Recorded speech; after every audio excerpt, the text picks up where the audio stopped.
Chicago, 30 aprile 1956, Illinois Institute of Technology. È inaugurata la Krohn Hall. L'edificio è progettato dal direttore della scuola, l'architetto tedesco Ludwig Mies van der Rohe, ed è dedicato alla memoria di Saul Krohn, primo presidente della Material Service Corporation, grande produttore di materiali edili. I primi contatti tra Mies e l'America risalgono al 1935 e si concretizzano 3 anni dopo con il definitivo trasferimento dell'architetto a Chicago.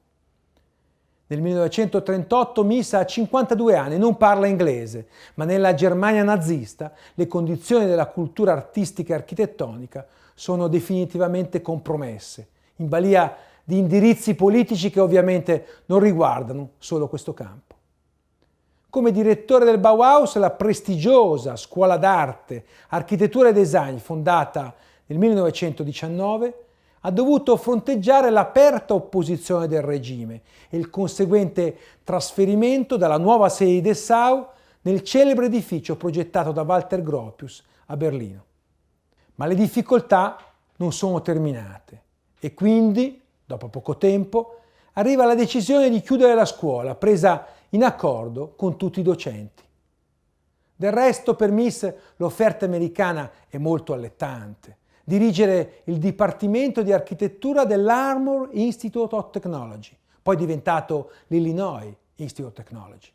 Non solo, ma l'architetto è anche assegnato l'incarico di ridisegnare il nuovo campus in un'area della periferia sud di Chicago. E qui sorge la Krohn Hall. L'edificio è costruito per ospitare il Dipartimento di Architettura, quello di Pianificazione Urbana e Regionale e l'Istituto di Design ed esprime per la prima volta a grande scala le idee di Mies van der Rohe sull'architettura, che si risolvono nella costruzione di uno spazio libero da ingombri e con copertura piana, sostenuto da una struttura d'acciaio esterna dove si svolgono le funzioni della vita privata e collettiva. In pratica, un'aula particolarmente adatta per le attività di una scuola. Nel progetto della Krohn Hall, approvato nel settembre 1954, Mies disegna uno spazio destinato ad ospitare professori e studenti impegnati nell'educazione e nell'apprendimento dell'arte del costruire. L'evidente richiamo all'economia e alla flessibilità degli edifici industriali, in particolare alle grandi fabbriche aeronautiche americane, è utilizzato dall'architetto per sottolineare il valore spirituale della struttura, intesa come espressione della costruzione. In un dattiloscritto inedito conservato negli archivi dell'architetto si trova una perfetta descrizione della struttura dell'edificio. Come sempre, le parole di Mies sono di una straordinaria chiarezza. Nel citarle ho voluto lasciare le misure espresse in piedi per permettere di cogliere il senso delle proporzioni, aggiungendo poi il riferimento metrico.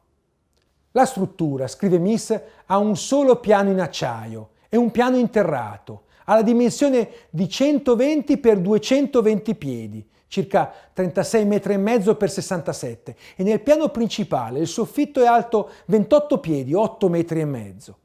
La piastra del tetto è sospesa a 4 portali metallici distanziati 60 piedi, circa 18 metri, che coprono una luce di 120 piedi, 36 metri e mezzo. Così la sala al piano principale è completamente libera da pilastri. Il livello della sala è sopraelevato di 6 piedi, 1,8 metri, rispetto al terreno, e questa permette alla luce e alla ventilazione naturale di entrare nei laboratori interrati. I tamponamenti esterni dell'edificio sono di vetro, con la parte più bassa di vetro satinato. Il pavimento è in graniglia e le scale e le terrazze esterne sui lati nord e sud sono di travertino. La sala principale è ventilata meccanicamente e contiene 2 ampie aree da disegno su entrambi i lati di un nucleo centrale definito da bassi pannelli indipendenti di betulla, i quali delimitano le aree degli uffici amministrativi, una biblioteca e uno spazio espositivo. Nell'interrato vi sono gli studi e i laboratori dell'Institute of Design, oltre a un'area di svago per gli studenti, i bagni e la sala macchine.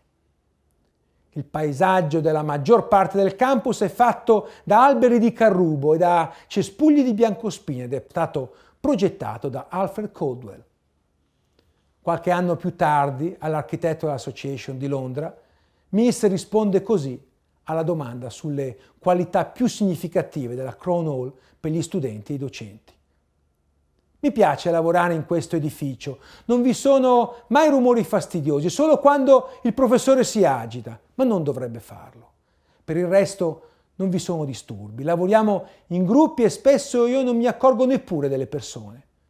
Un'osservazione ispirata dal ruolo che Mills assegna al lavoro dell'architetto, che pratica l'arte del costruire non per esprimere se stesso, bensì per rappresentare lo spirito della civilizzazione. La Crown Hall dell'Illinois Institute of Technology, iscritta nel National Register of Historic Places, l'organismo che tutela i beni architettonici americani, ha subito un rigoroso restauro conservativo nel 2005.